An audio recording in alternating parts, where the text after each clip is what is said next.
La un moment dat poate te simți chiar singur. Un Dumnezeu care tace te obligă pe tine să vorbești.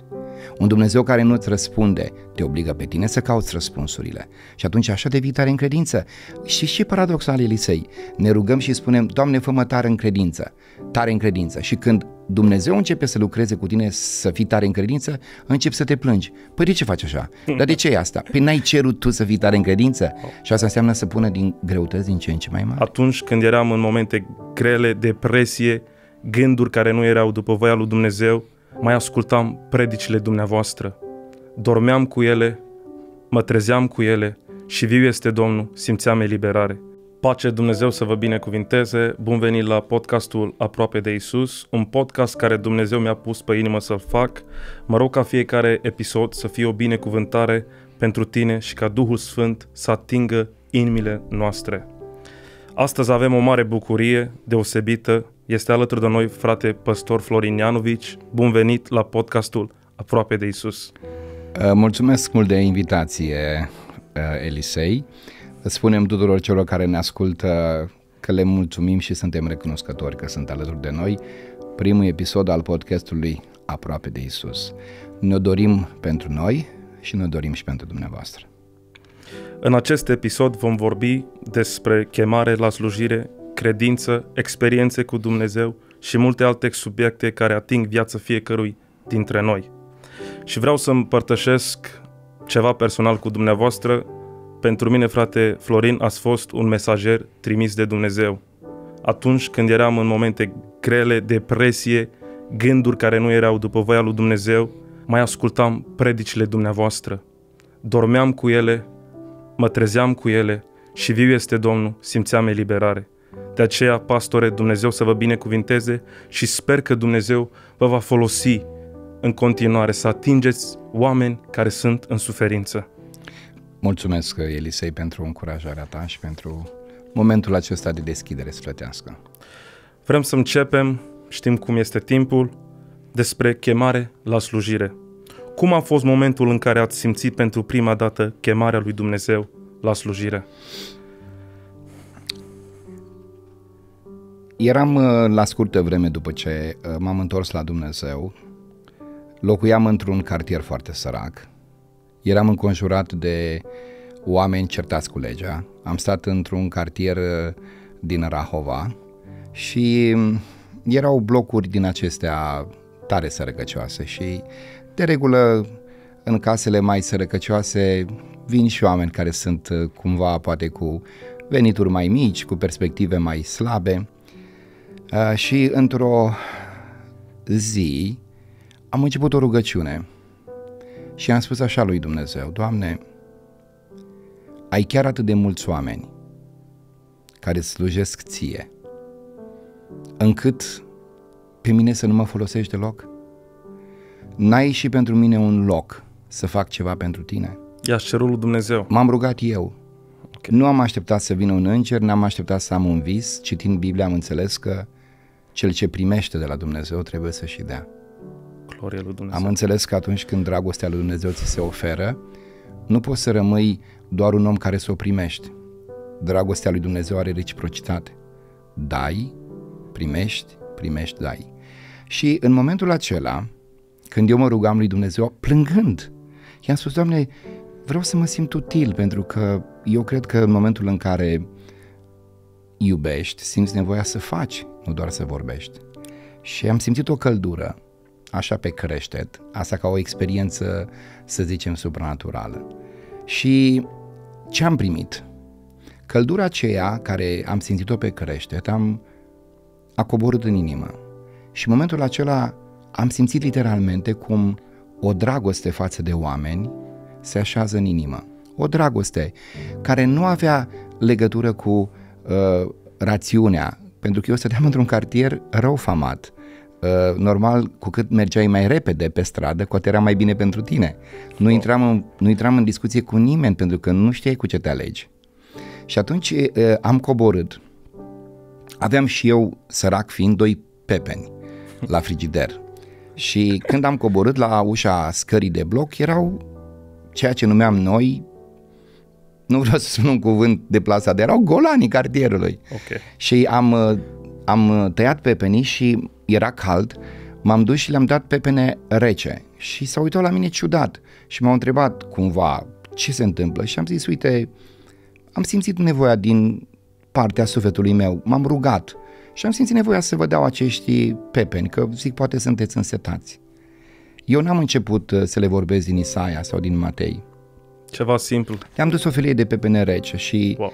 am stabilit o legătură a zâmbetului, adică eu treceam pe lângă ei, îmi zâmbeau mie și așa a început chemarea.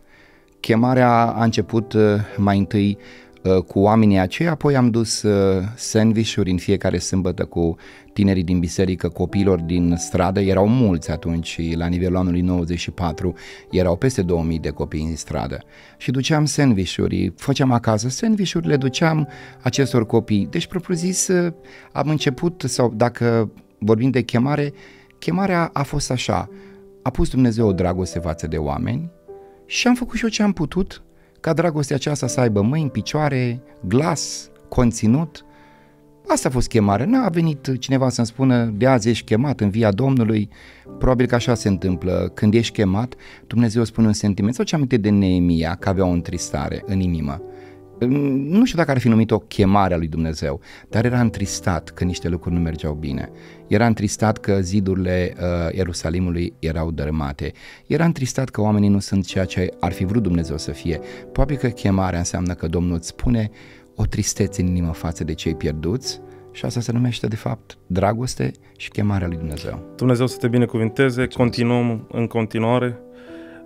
Vă amintiți prima predică sau primul îndemn, cum a fost? Ați avut emoții? Cum să-l uit? Deci eram cu tinerii și am fost chemat să mergem la o biserică de țară. Eu mergeam... La ce vârstă era? Păi eram tânăr, poate că aveam undeva nici 2 ani de pocăință. Eram foarte... Când m-am întors la Dumnezeu, eu am avut foarte multă cultură ortodoxă. Am fost un tânăr ortodox evlavios. Țineam posturi, citeam Biblia. Da, citeam foarte mult. Bine, nu cunoșteam Biblia ca un om răscumpărat. Adică o revelație? Sau? Nu, cunoșteam Biblia ca un om care era cultivat. E o diferență între a fi cultivat și a cunoaște Biblia ca un răscumpărat. Și m-am dus la Tărtășești.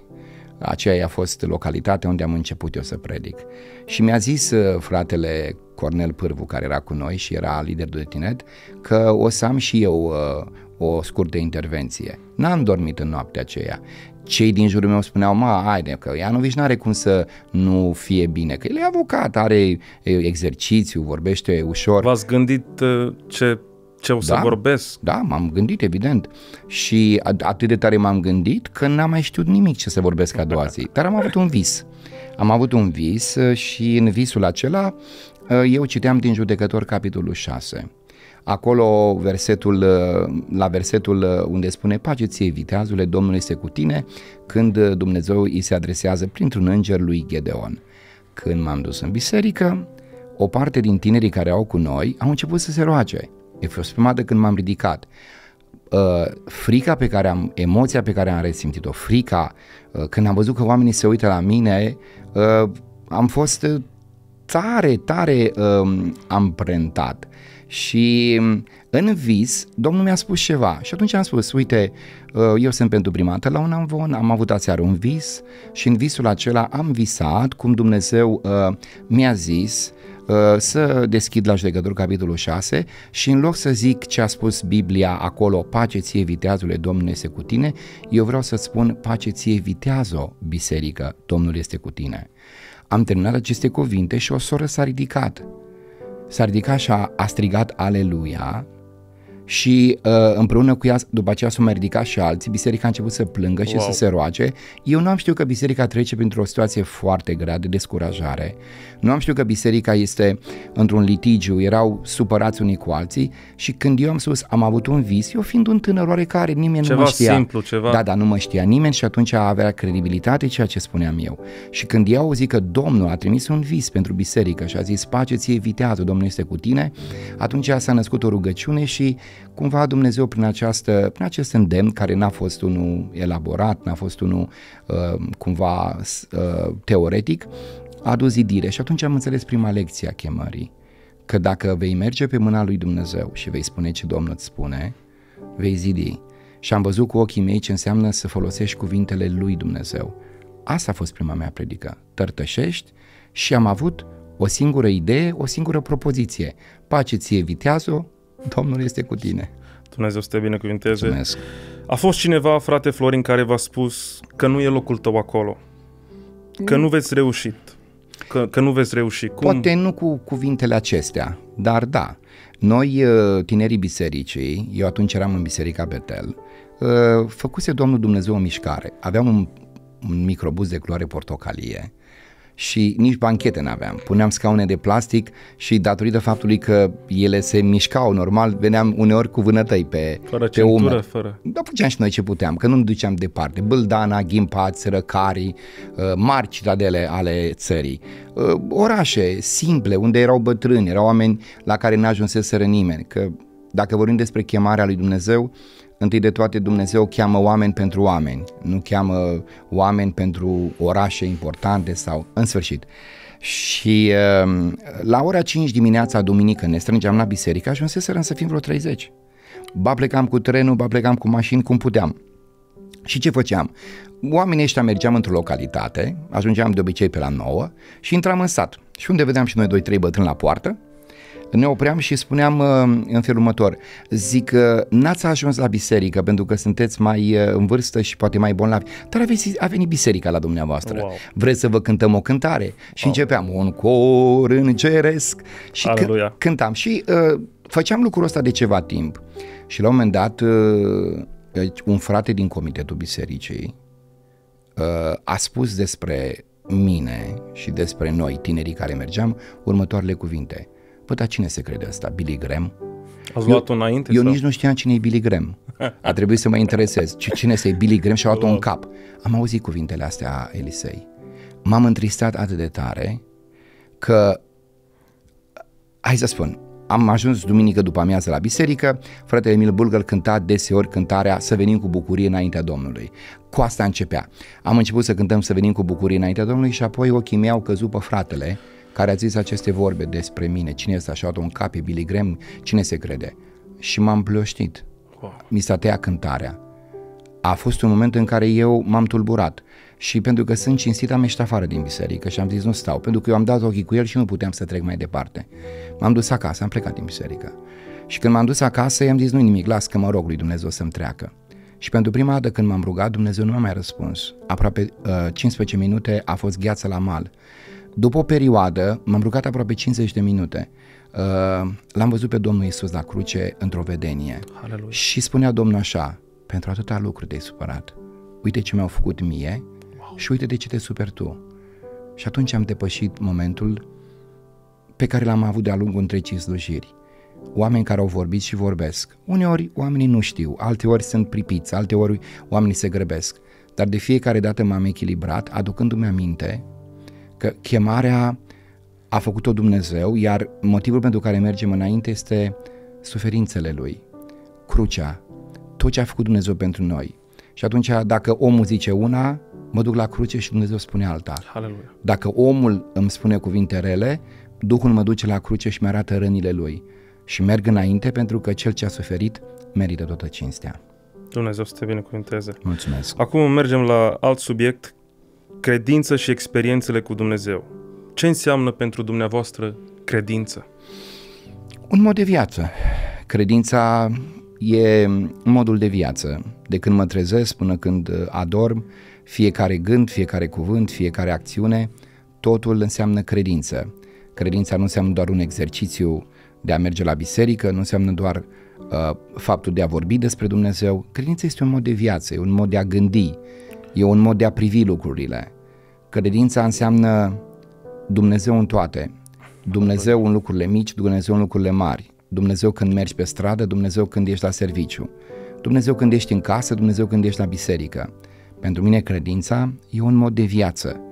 De fapt, întregul sens al vieții se tălmăcește prin faptul de a fi credincios. Nu știu cum ar putea să arate viața în absența credinței. Cum putem să rămânem tari în credință și atunci când Dumnezeu nu ne răspunde imediat după o rugăciune? Așteptăm ca dintr-o clipă, să-mi răspunde Dumnezeu sau... Păi tocmai că întrebarea în sine e un paradox.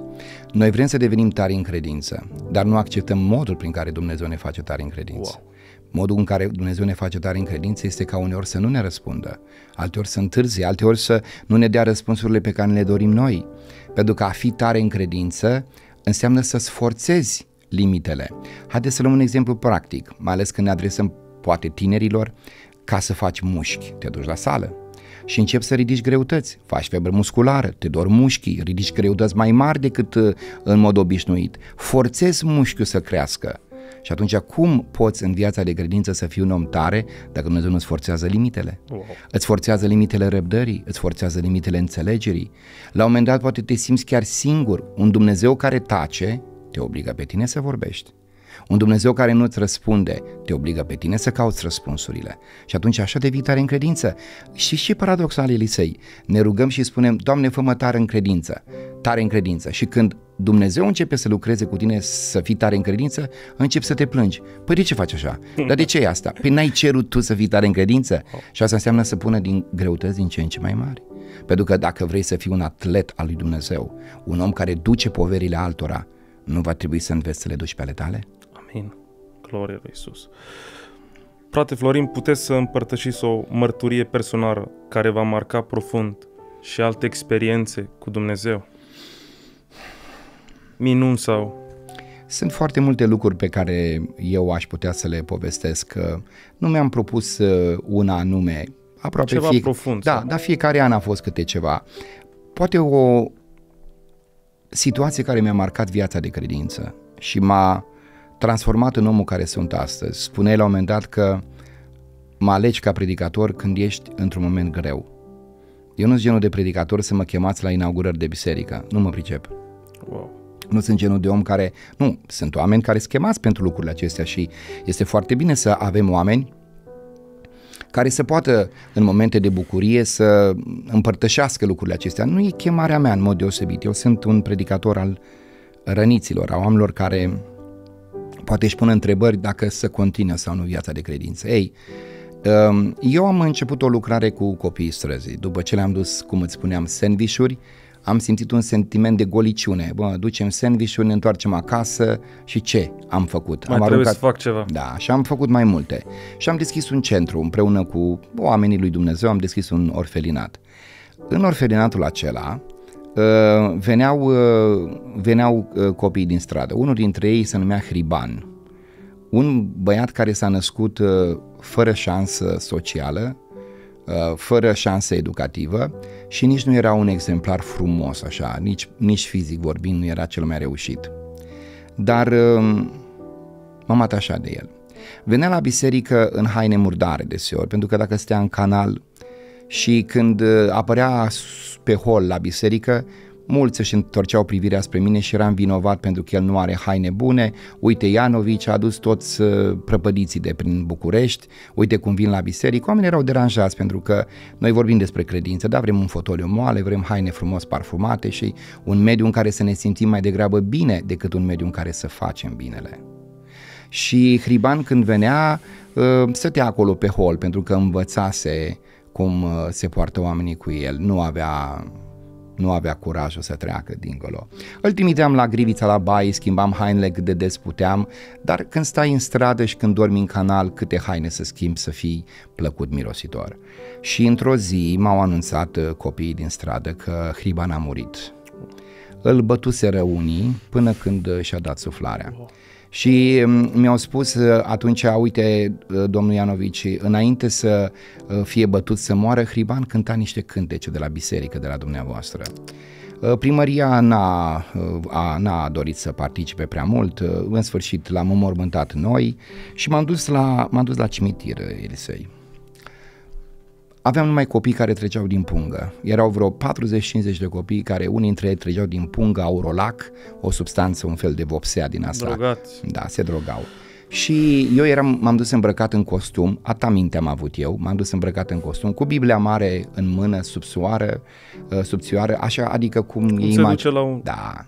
Și când m-am uitat, auditoriul meu era format din niște copii tineri care stăteau în canal, tovarăși de-ai lui. Și mă uitam la el, sicriu închis, și am zis, Doamne, ce aș putea să spun? Nimic din ce am învățat, Elisei, nu se potrivea. Nu puteam să spun pacea Domnului, nu puteam să spun Domnului cu noi, nu puteam să citesc, ce vor asculta? Nu puteam să citesc nici măcar un psalm sau ceva, pentru că n-avea pentru ei niciun ecou. M-am uitat și am zis, Doamne, asta e viața reală, viața care poate câteodată nu ne așteptăm să o vedem. Și am zis, ce să spun? Acela a fost experiența care m-a învățat cel mai mult, că uneori tot ce faci nu se potrivește cu viața pe care o întâmpini. Mi-am adus aminte, m-am rugat și am zis, Doamne, învață-mă ce să spun. Și mi-am adus aminte de cuvântul care spune așa, că ce puteam să spun despre el? Nu era botezat, nu era încorporat în biserică, n-a ieșit la altar în față să spună îmi predau viața. El nu respecta niciun tipic. Noi avem o tehnicalitate a mântuirii, să iasă în față, să predeasă. El avea decât cântările. Ea avea cântările care le știa și viața pe care a trăit-o. Și atunci, și ce să le spun lor, celor de acolo? Și mi-am adus aminte de un cuvânt, mi l-a dat Dumnezeu, cred eu. Și am spus ceea ce a spus Domnul. Nu depinde nici de cine aleargă, nici de cine voiește, ci de Dumnezeu care are milă. Și atunci am crezut în inima mea, cum cred și astăzi, că există un Dumnezeu al dreptății. Și dacă o viață a unuia a fost foarte amărâtă, Dumnezeu va judeca după viața fiecăruia. Și chiar dacă poate, dintr-un anumit punct de vedere, ce spun eu nu se încadrează în tiparul de gândire a nimănui, eu cred și sper că mă voi întâlni cu Hriba în rai. Măcar că poate n-a respectat niciunul dintre tipicurile bisericii, dar cred că viața trăită, sufletul lui, modul cum a fost chinuit, Dumnezeu e un Dumnezeu al dreptății și mă voi întâlni cu el. Mi-a schimbat toată optica asupra slujirii. Și atunci cumva am ieșit din tiparul acesta convențional și am zis, viața este cu mult mai dificilă decât credem, iar Dumnezeu este cu mult mai mare decât ne închipuim. Glorie lui Iisus. Vreau să trecem la alt subiect, despre suferință. Sunt foarte mulți oameni care ne vor asculta în depresie, gânduri de sinucidere, cu familii, cu copii care probabil soțiile lor nu știu nimic, nici soțul, nici copiii, și parcă viața pentru ei nu mai înseamnă nimic. Am fost acolo, înainte să mă întorc la Dumnezeu, gânduri de sinucidere, depresie, dar Dumnezeu m-a scăpat de acolo. Și vrem să începem să spunem, de ce credeți că Dumnezeu îngăduie suferință în viața celor care îl iubesc? Pentru că în momentul ăla, când m-am întors la Dumnezeu, tot mai era ceva, tot mai rămăsese ceva. Și am zis Dumnezeu, Doamne, dar m-am botezat. Dar eu fac voia Ta. De ce tot vine gândurile astea? Eu m-am lăsat de toate. E o întrebare pe care fiecare om, fiecare generație, nu doar în fiecare an, vom ajunge poate să ne opunem în fiecare zi. Răspunsul pe care am să-l dau e un răspuns pe care l-am gândit în ultima perioadă fără să mă grăbesc. Elisei, întâi de toate, este o hibă a noastră. Ce înseamnă a noastră? Noi când le vorbim oamenilor despre Dumnezeu, zugrăvim doar viitor luminos. Ești în faliment, pocăiește și Dumnezeu îți dă banii înapoi. Asta nu scrie Biblia mea. Nimeni nu știe dacă fiul risipitor a mai avut ficatul întreg după ce s-a întors la tatăl. Nimeni nu știe dacă nu cumva în trupul lui au fost boli pe care le-a contactat pe când era destrăbălat și nu e Dumnezeu obligat să le vindece. Întâi de toate noi predicăm o evanghelie greșită. Pentru că le spunem oamenilor, ești într-o problemă, vine la biserică și Domnul rezolvă. Nu. Deci este o evanghelie greșită. În primul rând, Dumnezeu este Dumnezeul mântuirii. Singura garanție este că dacă cineva regretă, se căiește, se întoarce cu toată inima spre Dumnezeu, crede în jertfa Domnului Iisus Hristos și permite lui Dumnezeu să lucreze în viața lui, va fi mântuit. Dar viața pe pământul acesta nu este acel castel în care Dumnezeu ne așează. Noi am creionat lucrurile în felul ăsta. Deci, în primul rând, uite-te la amvon. Nimeni nu vine să spună, azi dimineață când m-am trezit, am avut o tristețe grozavă. Azi dimineață sau să zică, de o săptămână mă lupt cu o depresie de nu mai știu de mine. Ne ducem și spunem numai lucrurile triumfaliste. M-am dus la spital, Lenuța era bolnavă, am uns-o cu un de lemn, Domnul a vindecat-o. Noi prezentăm viața greșit. Și atunci oamenii au impresie greșită despre Dumnezeu din start. Pentru că noi le spunem despre un Dumnezeu care repară totul. Eu știu, la click. Dumnezeu nu repară totul, Dumnezeu nu este obligat să se bage în afacerea mea, Dumnezeu nu este obligat să se bage în viața mea profesională, că o face. Mulțumesc lui Dumnezeu, dar Dumnezeu nu ne-a dat garanții pentru lucrurile acestea, ne-a dat garanții că ne trece de pe malul acesta al lumii, pe malul veșniciei unde este El. Și atunci din start avem o concepție greșită. De așa ajungem la aceste întrebări. Unde e Dumnezeu când sufăr? De ce Dumnezeu îngăduie să mă prăbușesc? Dar eu sunt pocăit, nu înțeleg de ce Dumnezeu îngăduie. Păi Dumnezeu nu că îngăduie. Noi n-am citit Biblia bine. Noi n-am învățat-o bine. În primul rând avem o problemă greșită, o concepție greșită despre ce înseamnă Dumnezeu. Dumnezeu ne-a spus în felul următor: în lume veți avea necazuri. Păi și atunci dacă asta spune El, nu-i cinstit? El te-a mințit vreodată? Îndrăsniți, da. Adică noi încă suntem în lumea aceasta. Deci o primă explicație de ce Domnul îngăduie suferința este nu că o îngăduie. El a spus de la început lucrul acesta. Deci avem o optică greșită despre înțelegerea Evangheliei. Cât vom fi pe pământul acesta, vor fi lupte, necazuri, tulburări, greutăți. În al doilea rând, noi avem un adversar. Deci noi când ne-am pocăit, Satana n-a murit. El lucrează și turbează. Dacă până atunci tu erai în lanțurile lui și nu-i creai probleme foarte mari, în momentul când tu te-ai pocăit, tu ai devenit adversarul lui. Tu în momentul acela, vrei, nu vrei, te-ai înscris într-un război. Pentru că în momentul în care te-ai pocăit, ai trecut din lumea aceasta păcătoasă în armata lui Isus. Și atunci Satana stă de tine să te lovească. Unde te lovește? Unde poate? Te lovește la bani, te lovește la sănătate, te lovește în copii, te lovește în familie. Unde poate să-ți dea o lovitură, o va da. Deci în al doilea rând, motivul pentru care noi suferim este că noi nu suntem încă eliberați cu totul de pământul acesta. Pământul acesta zace în cel rău, lumea întreagă zace în cel rău. Prințul întunericului este cel ce domnește în lumea aceasta. Dumnezeu nostru este Dumnezeu împărăției nevăzute. Acel Dumnezeu al unei împărății în care neprihănirea, pacea, bucuria în Duhul Sfânt domnesc, nu un Dumnezeu al mâncării, al băuturii, al îmbrăcatului, al hainelor, al caselor. Și atunci, dacă adversar ne este Satana, cum să te lase el în pace? Cu fiecare atac grozav pe care îl face, adeverește că ești copil de Dumnezeu. Cu fiecare suferință pe care tu o îngădui, se adeverește că ești folosit de Domnul Dumnezeu. Și în al treilea rând, Dumnezeu îngăduie suferința întâi de toate, pentru că asta spune Biblia că este Dumnezeu. Dumnezeul e un Dumnezeu care a spus: îndrăzniți, în lumea asta veți avea necazuri, dar îndrăzniți că eu am biruit. 2. Avem un adversar, diavolul, cum să te lase în pace? Păi tu să fii singurul care te duce în rai neciufulit, netăvălit, Nu. Și în al treilea rând, care poate este unul dintre cele mai importante lucruri, este următorul.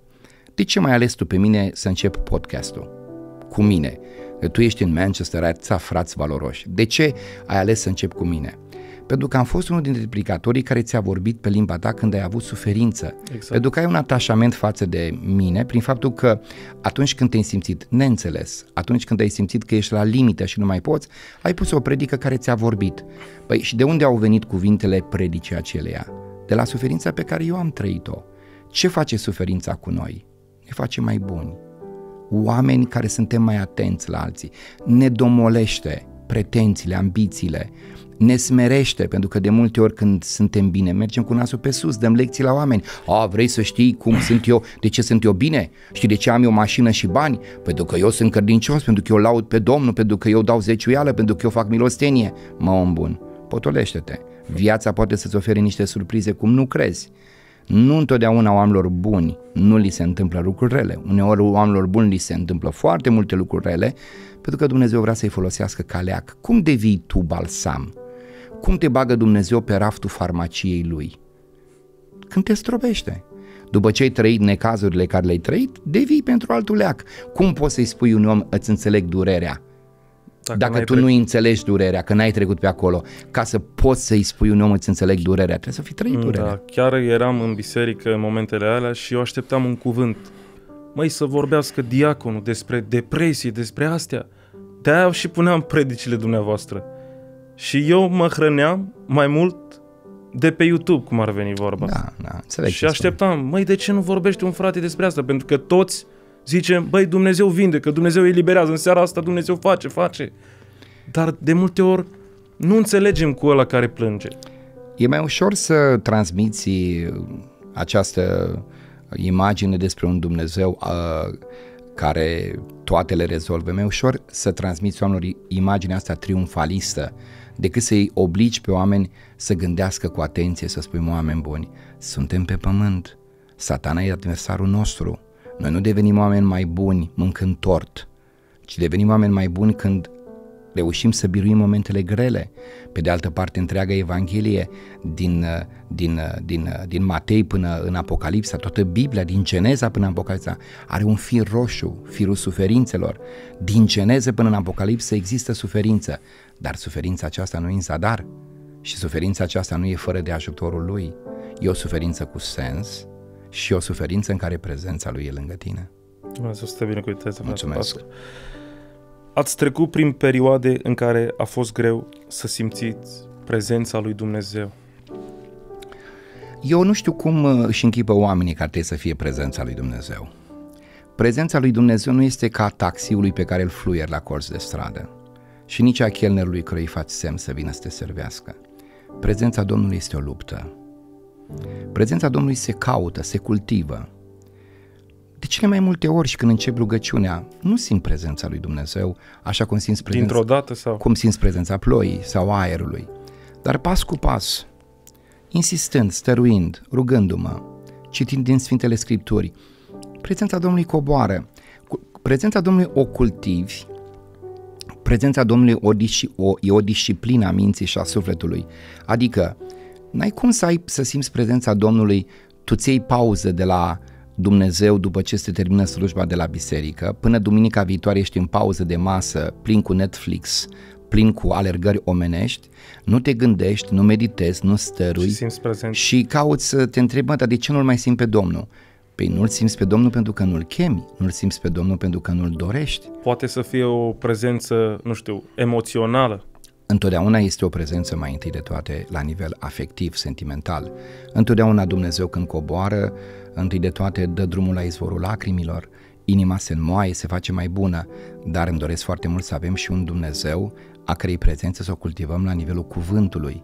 Dacă vreodată ai fi, așa cum zice vorba populară, o muscă în casă la mine, ai observat că atunci când într-un text găsesc o descoperire, sar precum viței în grajdi, mă apuc și strig de unul singur prin casă: Doamne, îți mulțumesc din toată inima pentru că descoperirea cuvintelor tale mă umple de toată fericirea. Prezența pe care o simt când un cuvânt de la Domnul îmi hrănește mintea e mai puternică decât prezența pe care o simt la o cântare sau la o rugăciune, acolo unde inima se face mai bună și se înmoaie, pentru că cuvântul lui Dumnezeu e o hrană și el rămâne. Nu e doar un moment extraordinar în biserică sau un moment extraordinar de părtășie. Cumva răspunsul cel mai simplu la întrebarea ta de ce nu simțim prezența Domnului e că nu o cultivăm, este că nu o întreținem, este că nu ne-am disciplinat să avem un regim de viață în care să nu permitem minții și nici sufletului să o ia razna. Îl ținem aproape de Dumnezeu. Orice om va simți pe Domnul Dumnezeu dacă nu va da voie minții lui să o ia pe drumuri lăturalnice. Este o luptă, deseori mă rog lui Dumnezeu și nu simt nimic, dar îi spun așa: Doamne, nu contează ce simt, contează ce fac. Și ceea ce fac este biblic, te caut pe tine. Și apoi Domnul Dumnezeu, dacă va vrea să și vină, că nu-i dator să vină, va veni. Dar eu mă gândesc așa: între ceea ce simt și ceea ce este drept să fac, prefer să fac ce este drept mai mult decât să simt prezența Lui. Că El vine, sărute-o mâinile lui Dumnezeu, este extraordinar. Dar dacă nu vine, măcar să-mi mulțumim că am făcut ce trebuie. Dumnezeu să te binecuvânteze. Mulțumesc și pe tine. Vrem să vorbim despre biserica de azi, generația tânără. Care credeți că sunt cele mai mari provocări cu care se confruntă biserica de azi? E o întrebare simplă cu un răspuns complicat. Întâi de toate, Elisei, aș vrea să spun că eu nu mă simt învățătorul unei generații. Nu mă simt nici poate omul în măsură să spun uite ce zic eu acestei generații. Dar dacă tu m-ai chemat la o cafea, tu m-ai chemat la un pahar de apă și mi-ai pus întrebare, am să încerc să o formulez în condițiile în care, încă o dată spun, eu nu mă simt o voce profetică, eu nu mă simt un pedagog al generației, dar iată ce am înțeles eu și ce am priceput rugându-mă. A fost o vreme a bisericii când biserica veche, biserica de dinainte, l-a descoperit pe Dumnezeu pe genunchi. Nu existau Biblii, nu exista cuvânt, nu existau predicatori. Dumnezeu s-a descoperit poporului, poporul stând pe genunchi, cu rugăciune, cu rugăciune, cu rugăciune. A fost bine? A fost bine. A fost cel mai bine? Nu, n-a fost cel mai bine, pentru că omul are nevoie de genunchi plecați, dar și de Scriptură. Așa erau vremurile. Oamenii l-au găsit pe Dumnezeu plângând și căutându-L în rugăciune. A venit timpul nou, când nu mai trebuie să stai cu pătura în geam, când nimeni nu te mai împiedică să te rogi. A venit libertatea de a face ceea ce poftești. Acum, ce se întâmplă este că informația circulă cu o viteză uimitoare. Draftul emisiunii îl ai pe un telefon. Suntem într-un studio. AI. Da, ai inteligența artificială. Suntem într-un studio cu camere performante, cu oameni foarte drăguți. Apropo, să știți că niște oameni drăguți aici, extraordinar. Da. Și suntem foarte privilegiați să avem acces la informație. Dar tu ți-aduci aminte ce spune Biblia? În vremurile de pe urmă, dragostea se va răci și cunoștința va crește. Acum suntem într-o provocare uriașă. Avem capul mare și inima mică. Înainte oamenii aveau inima mare și mai puțină cunoștință de Domnul, mai puțină scriptură, mai puține studii biblice, mai puțini predicatori. Eu nu spun că era mai bine, spun doar că s-au inversat un pic lucrurile.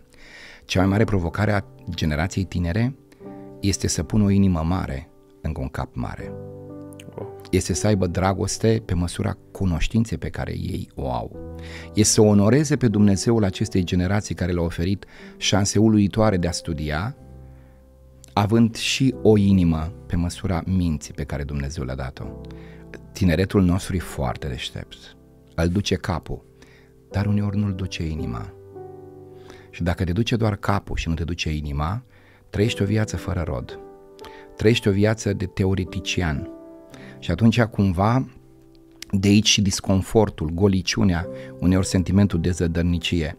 Eu cred că generația aceasta are o provocare uriașă ca să aibă, să facă eforturi ca pe lângă mintea grozavă pe care o au, să aibă și o inimă pe măsură, să iubească, să se ducă la cel prăpădit, la omul sărac, să se implice în lucruri care țin. Exact cum erați dumneavoastră în tinerețea voastră, pot să spun.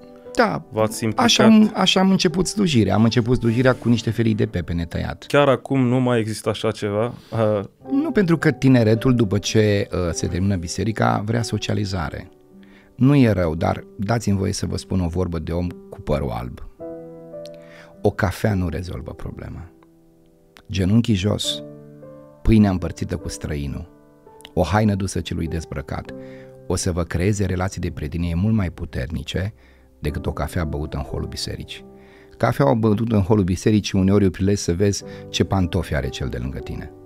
E un prilej să vezi ce haină are, ce cămașă. Socializarea aduce cu ea plusuri și minusuri. În schimb, lucrarea aduce doar plusuri. Pentru că în momentul în care transpiri lângă cineva, în momentul în care împărtășești cu el neajunsurile unei slujiri, îți dai seama că trebuiau bani mai mulți, timp mai mult, te leagă lucrurile diferit. Da? Deci provocarea generației acesteia este să dobândească o inimă pe măsura minții pe care o au. Cum pot tinerii de azi să rămână curați într-o lume murdară? Nu-i nimic nou sub soare. Nu trebuie să-l chem pe Ianovici pentru asta. Tânărul trebuie să se țină după cuvântul Domnului. Păstrarea unei cărări curate înseamnă să te îndrepți cu sufletul după cuvântul lui Dumnezeu. Întotdeauna când ești plin de cuvântul lui Dumnezeu, nu vei da voie celui rău să-ți strice și să-ți păteze viața. Să ne ținem după poruncile Domnului. Acum, dacă tot am mai întrebat tu de prezență, de sentimente, dragostea lui Dumnezeu nu e o dragoste din aceasta romantică. Haide, Ianovici, împreună cu Duhul Sfânt să vezi tu un răsărit de soare. Dumnezeu nu se ocupă cu romantisme. Dragostea lui Dumnezeu este mai aspră, este mai militaroasă. Tu faci ce trebuie și Dumnezeu din cer își face partea Lui. Așadar, eu cred că în privința aceasta, ca să fim foarte, foarte punctuali, un tânăr își va păstra curată cărarea dacă va scrâșni din dinți, va citi Biblia și va fi hotărât să pună în practică ceea ce citește. Când tu citești cuvântul Domnului, afli cât de grozav este să faci ceva care îl întristează pe Dumnezeu. Cred că singura putere a unui om să se țină curat e să fie plin de cuvântul lui Dumnezeu și apoi, sigur, să fie întotdeauna o legătură între studierea cuvântului Dumnezeu și rugăciune. Și am să-ți dau un exemplu. Daniel, în capitolul 9, dacă nu mă înșel, a început să studieze sulurile legii. Când le studia, a aflat că Dumnezeu a îngăduit robia babiloniană pentru 70 de ani. Cercetând sulurile legii și-a dat seama că s-a împlinit termenul.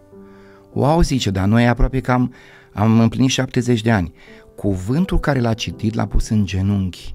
S-a dus și a zis: Doamne, iartă-ne păcatele noastre și ale părinților noștri. Destulă suferință cât ai îngăduit, dă acum voie poporului tău, cum ai promis, să se întoarcă acasă.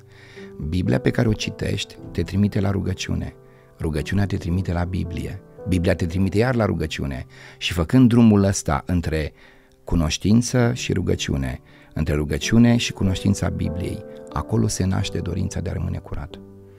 Există o bătălie la nivel de minte. Exemplu, eu de multe ori vin obosit de la muncă. Biblia stă acolo în birou și de multe ori mărturisesc, mă ia așa, nu știu, o moloșeală, să nu citesc cuvântul lui Dumnezeu.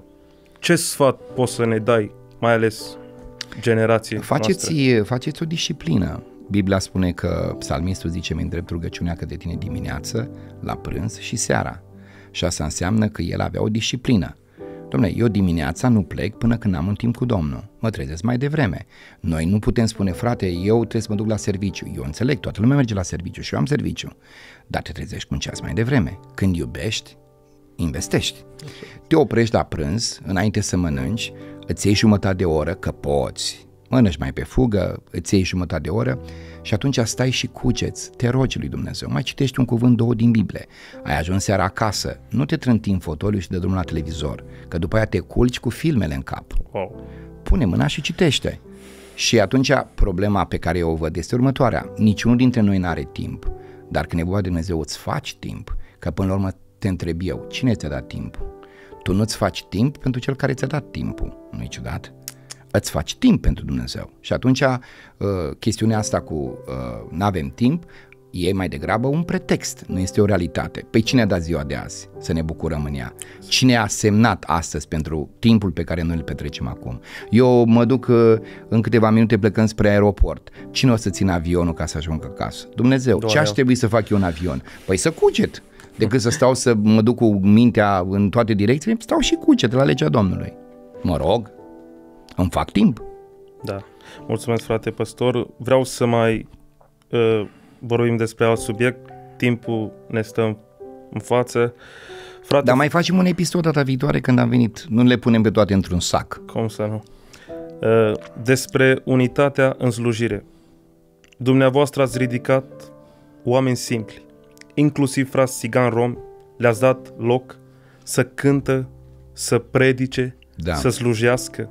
De unde vine această inimă care vede valoare în fiecare suflet și n-ați făcut diferențe? Dacă ascultăm ce zic oamenii despre etnia romă, cea credincioasă mă refer, ei zic în felul următor: că romii nu sunt întotdeauna serioși, că se aprind repede, se sting repede. Am auzit vorbe. Poate în parte sunt justificate, în parte nu sunt justificate, pentru că dacă începi un asemenea dialog, ne învrăjbim. Că dacă zici că romul e așa, el o să răspundă: păi și voi românii sunteți mai rău decât noi. Nu ți ajută să privești în felul ăsta. Eu când am auzit că se zice una, că se zice alta, m-am gândit în felul următor: și cine le-a dat o șansă să vadă că lucrurile pot fi diferit? Păi să stai să spui ce nu merge, fără să pui umerul să îndrepți ceea ce nu merge. E drept? Am căutat să fac cât îmi stă în putință. Eu nu sunt omul pe care să-l întreb cum să lucreze în unitate, pentru că în mare parte echipele pe care le-am ridicat Ori nu mă pricep eu, ori fac greșeli, deci nu sunt cel mai bun aici. Inima mea e totdeauna în echipă, pentru că Biblia spune Tatăl nostru, nu zice Tatăl lui. Dacă e al nostru, e al nostru, că suntem echipă. Nu mi-a ieșit lucrul ăsta, dar eu întotdeauna am gândit în felul următor: dacă unui om ai ceva să-i reproșezi, mai întâi de toate dă-i o șansă să facă lucrurile diferit. Investește. Și n-am păgubit când am făcut lucrul ăsta. Uite unde sunt astăzi bisericile de romi. Fanion, unde Toflea. Toflea că e foarte cunoscută, dar sunt atâtea biserici care poate nu au gradul de vizibilitate pe care îl au cei din Toflea, dar au credință după cuvântul Domnului. Și există un lucru pe care eu l-am descoperit la etnia romă, și anume, modul cum voi iubiți e un mod cinstit. Dacă vă place, spuneți amin, aleluia, îmi place. Dacă nu vă place, nu vă place și nu vă legați de un om. La noi, la români, un pic lucrurile sunt diferite. Noi facem multă politică, noi suntem diplomați. Putem să zâmbim în față, să spunem că, frate, ce mă bucur că te văd, și de fapt noi să fim absenți. Voi nu aveți această diplomație, sunteți mai sinceri, mai deschiși. Dar pe de altă parte, chestiunea care mi-aș dori eu foarte mult este aceasta ca bisericile de credincioși romi să se ancoreze mai mult în cuvântul Domnului. O fac în ultima perioadă, foarte mult. Dar îmi place foarte mult faptul că mulți, cum și tu și colegul tău care am fost în mașină, doriți să intrați într-o formă de învățământ superior, să studiați teologia într-un mod sistematic. Deci, ca să-ți răspund simplu la întrebare, eu am investit pentru că mi s-a părut incorect să judec fără să mă trudesc, să dau verdicte fără să pun un număr. Nu-i cinstit, ești ipocrit. Un alt lucru care vreau să vorbesc este despre tineri frați rom țigani care cred că nu sunt suficienți de buni pentru că alții sunt mai școliți, mai buni. Exemplu, eu mă duc să predic la o biserică de frați români și probabil că vine un gând: măi, ce o să vorbești tu la frații ăștia? Că sunt mai, cum ai zis tu mai devreme, mai cu politică sau... Ce poți să spui mie? Ce sfat poți să-mi dai? Există pești de adâncime mare și există pești mai de suprafață. Eu cred că cel mai important lucru este să cer Domnului să te ducă acolo unde Domnul te poate folosi. N-ar trebui să ne gândim ce facem noi într-o biserică mare, într-o biserică de români. Ar trebui să spunem așa: Doamne, du-mă acolo unde e nevoie de mine. N-ar trebui să ne propunem să impresionăm pe cineva. N-ar trebui să ne propunem să luăm o notă la imagine.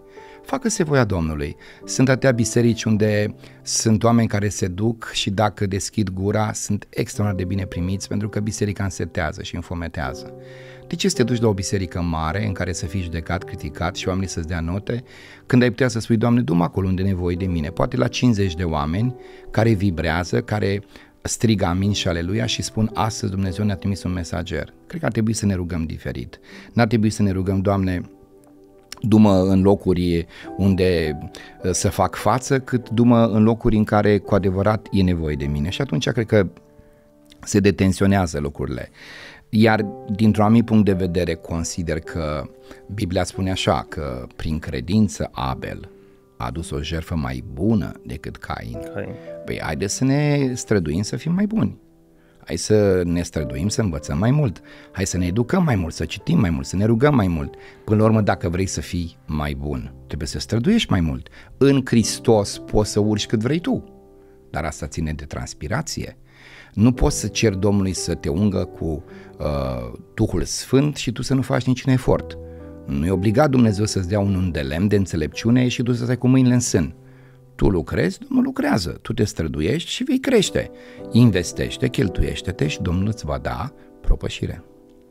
Frate Florin, îți mulțumesc pentru cuvintele minunate, pentru cuvintele de încurajare și pline de adevăr. De asemenea, vă mulțumesc și celor care ne-ați urmărit. Fiți aproape de Iisus.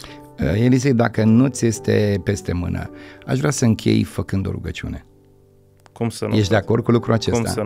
Cum să nu? Tată Sfânt din ceruri, binecuvântează și această lucrare, Tată Dumnezeu. aproape de Iisus. Binecuvântează pe cei ce ne-au privit, pe cei ce ne vor privi și fă, Doamne, ca sămânța cuvântului Tău să aducă rod. Binecuvântează-l pe Elisei și efortul lui, binecuvântează dorința lui ca prin aceste cuvinte să atingă inima multor oameni. Binecuvântează-ne pe noi, binecuvântează pe cei care ne-au privit și te rog, Doamne, să binecuvântești și această lucrare. În numele Domnului Iisus Hristos, Tată, prin Duhul Tău. Amin. Amin. Fiți aproape de Iisus.